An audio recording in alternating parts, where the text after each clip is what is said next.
It's your teacher, Miss Nahad, and I am ready to read A Day in the Life of a Firefighter. So look at the fire engine back here, but look at all the stuff firefighters have to wear. A big thick jacket, some kind of oxygen or something on their mouth like a mask, and then a strong hat. So they have to carry a lot of heavy things. So let's find out what we can learn from this book. So that's the title to the book, A Day in the Life of a Firefighter. And the author, remember the author writes the words, is Heather Adamson. So she wrote the words and she also took the pictures. So let's see what cool pictures she took. How do firefighters begin their work days? Firefighters go to the fire station to start their shift.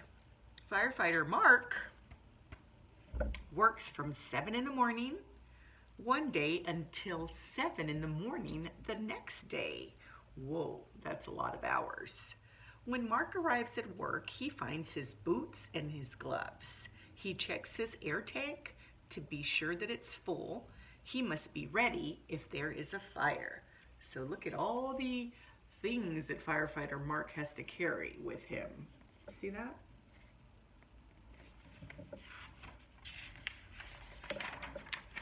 What happens when there's a fire? People call 911. What is your emergency? To report a fire. A dispatcher answers the call and tells the firefighter where to go. The alarm sounds at the station. Mark and the firefighters rush to put on their gear. They drive fire trucks to the fire. So that's that sound when we see the fire trucks going by. That means there's an emergency.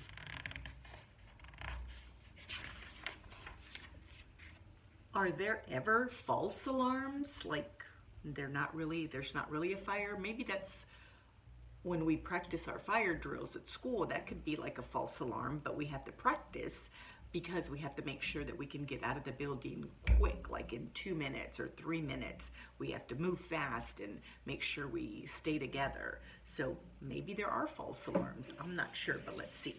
Alarms sometimes go off when there is not a fire. Still, people and firefighters must treat every alarm and pretend that it's a real fire. Firefighters check the building to make sure that it's safe. Today, Mark's crew spends an hour checking the building.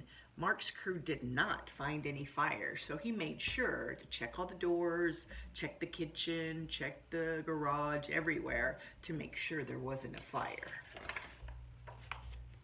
Where do firefighters eat? Eating's important. Everybody likes to have some snacks. Firefighters usually eat at the fire station. It is Mark's turn to cook. So look at Mark, he's cooking.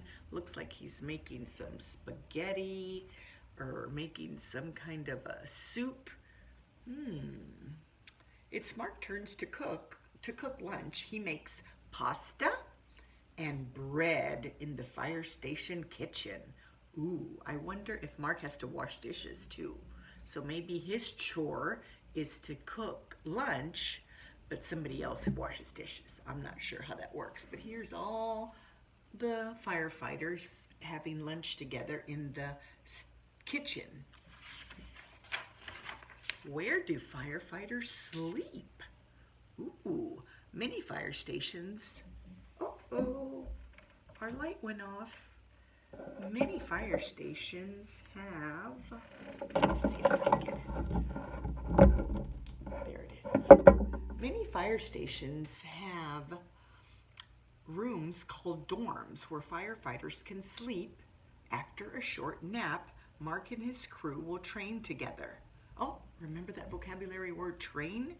They practice rescues and learn how to work safely.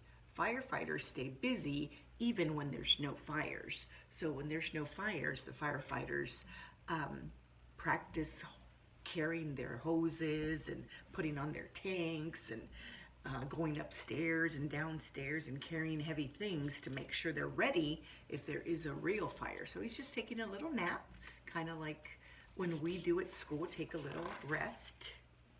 What do firefighters do when they are not on a fire call? Well, looks like they're showing the different gauges to some students. Firefighters teach fire safety. Mark shows these children how a fire truck works. He tells them what to do if there is a fire. Firefighters also go to other emergencies. They give first aid and help the police.